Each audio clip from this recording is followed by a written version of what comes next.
Welcome back to the Packer Mentality Podcast. I am your host, Patrick Corrigan, and regardless how you found me, thank you so much for being here. And while I'm thinking of it, please take a minute, hit subscribe below, follow me on Twitter, follow me on Instagram. Packers defeated the Seahawks on Saturday in their final preseason game. Now Green Bay will gear up for the regular season, but before they do so, they have to trim their roster down to the 53-man active roster by the end of the day on Tuesday. How did today affect my feelings about this team? Who's a lock for the roster? And what players might be sweating it out until Tuesday? Let's get into it. Let's talk a little bit about the feeling I get from this team so far. This team feels a little bit more relaxed and, dare I say, happier than the team from last season. Maybe this team has emerged from their own darkness. What is noticeable on the field is better intensity and better energy. Let's hope that correlates into success and wins in the regular season. I don't have a lot to talk about regarding Saturday's game, but overall, this preseason, I think that the blocking has kind of stood out as being a high point for this team so far. The offensive line has done a really nice job of protecting the quarterback, both Jordan Love and Sean Clifford. And despite the youth at wide receiver and tight end, those groups have done a pretty good job with their blocking as well. Not perfect by any means. They still have a lot of work to do and a lot to learn, but the willingness and the effort is definitely there. On the defensive side of the ball, that group seems to be playing downhill, at least so far. It might just be that the young defensive line and edge rushers seem to be getting better penetration than in previous years. But it does appear that defense is making things happen, not just reacting to the offense.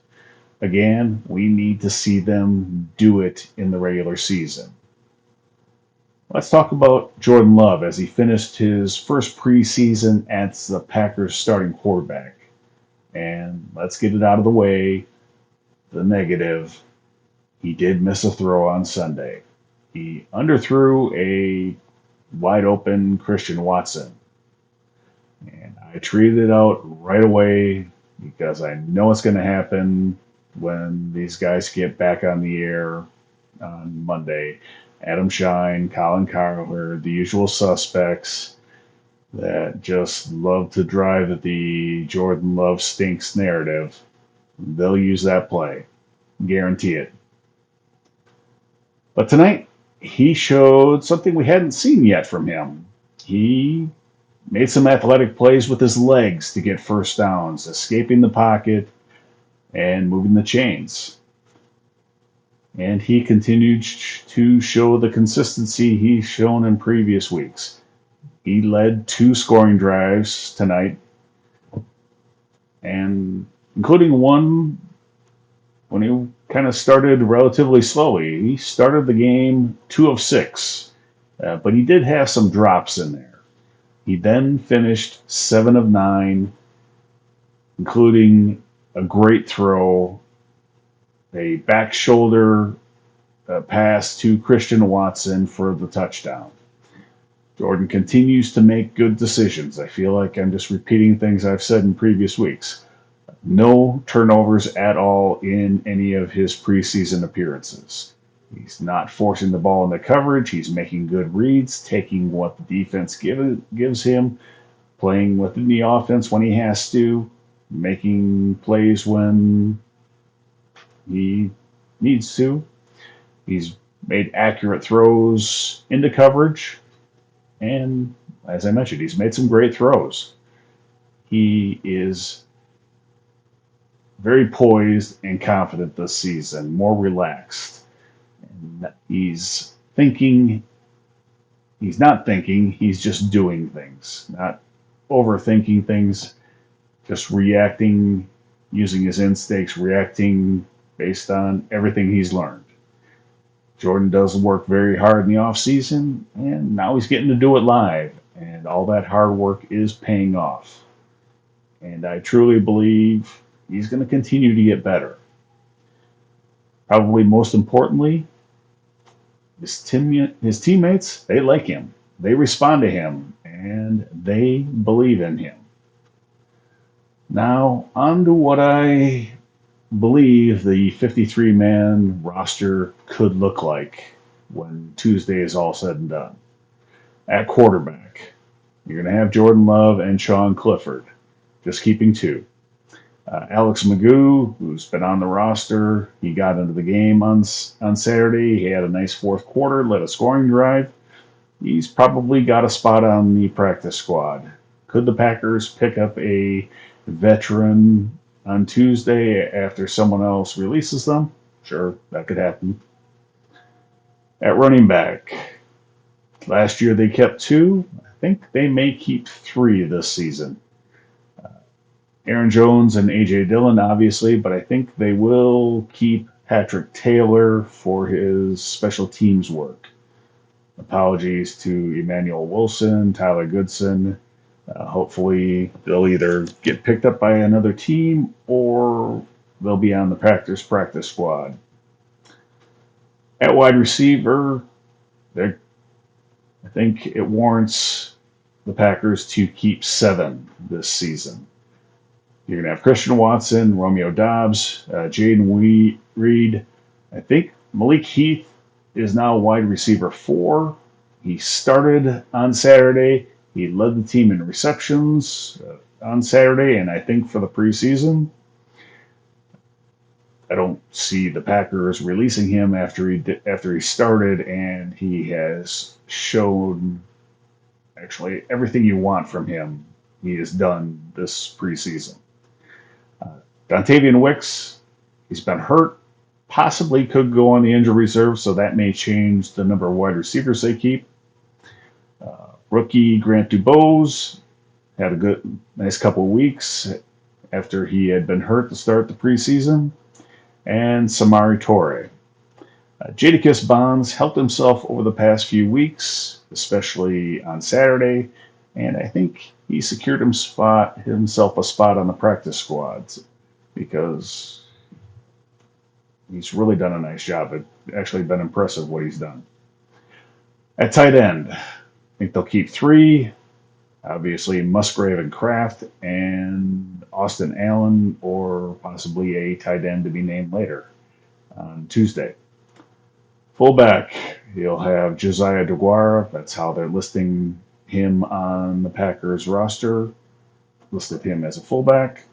He was drafted to be the Packers version of the 49ers' Kyle Juszczyk, and he needs to show it this season. Offensive line, I have them keeping 9. This was something that actually was affected by what I saw on Saturday. They'll keep Bakhtiari, obviously Elton Jenkins, John Runyon Jr., Zach Tom, Josh Myers, keeping Sean Ryan, keeping Rasheed Walker, keeping Josh Nijman unless they trade him. I'm not sure the Packers want to pay $4 million if Josh Nijman is your 4th tackle.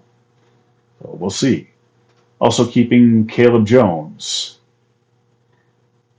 What did change for me is I believe that Royce Newman will not be retained on the roster this season. I think he's kind of played himself right off the roster. 2 penalties today and has not played well at all. This might mean they need to pick up an interior offensive lineman on Tuesday. We'll see. At kicker, Anders Carlson had a good game on Saturday, a 57-yard field goal. He did have an extra point blocked. I do not blame him for that. Punter, also a change. I think they'll keep Whelan. He's punted pretty well. He is a little bit cheaper than Pat O'Donnell, and his holds, as far as I could tell, were just fine. Long snapper, hard to get excited about this. Orzek, On the defensive side of the ball, defensive line keeping six. Uh, Kenny Clark, Devontae Wyatt, TJ Slayton, Colby Wooden, Carl Brooks, and Jonathan Ford. Want to give a shout out to Slayton for the nice grave digger celebration. That was nice. Brought back some memories with that one. On the edge, also keeping six. Preston Smith, Rashawn Gary, Kingsley Anigbari, Hollins, Van Ness, and undrafted rookie free agent Brenton Cox has played really well during the preseason. Had another really nice game against the Seahawks. I think he secured himself a spot on the roster, so good for him. Inside linebacker, obviously keeping Campbell and Walker, also keeping Isaiah McDuffie, who had a nice game on Saturday. Eric Wilson and Tariq Carpenter, I think, will be kept for his special teams play. At cornerback, Jair Alexander, obviously, Rasul Douglas, Keyshawn Nixon, Carrington Valentine, who bounced back against the Seahawks after a rough game against the Patriots. He should have had a pick six on Saturday, but did not catch the ball. So I guess that's why he's a defensive back and not a wide receiver. And Corey Valentine, who I am keeping at this point because I do believe Eric Stokes will start on the injured list and likely miss at least the first 4 games of the season. Safety. Darnell Savage, Rudy Ford, Anthony Johnson Jr., I think as a rookie draft pick, he's shown enough to keep developing him. And Jonathan Owens. Devarius Moore has missed the past couple of weeks because of injury. I think that will cost him. Possibly could start on the injured list, and then they bring him back later. And unless Rich Bisaccia wants to save him, I don't think Dallin Levitt will make the team either. So we'll see how the Packers value a few of these players versus how I valued them. And we'll talk about the roster in a few days. And we can finally start talking about the regular season and the Bears in week 1. Until then, have a great rest of your weekend. Be safe and go Pack Go.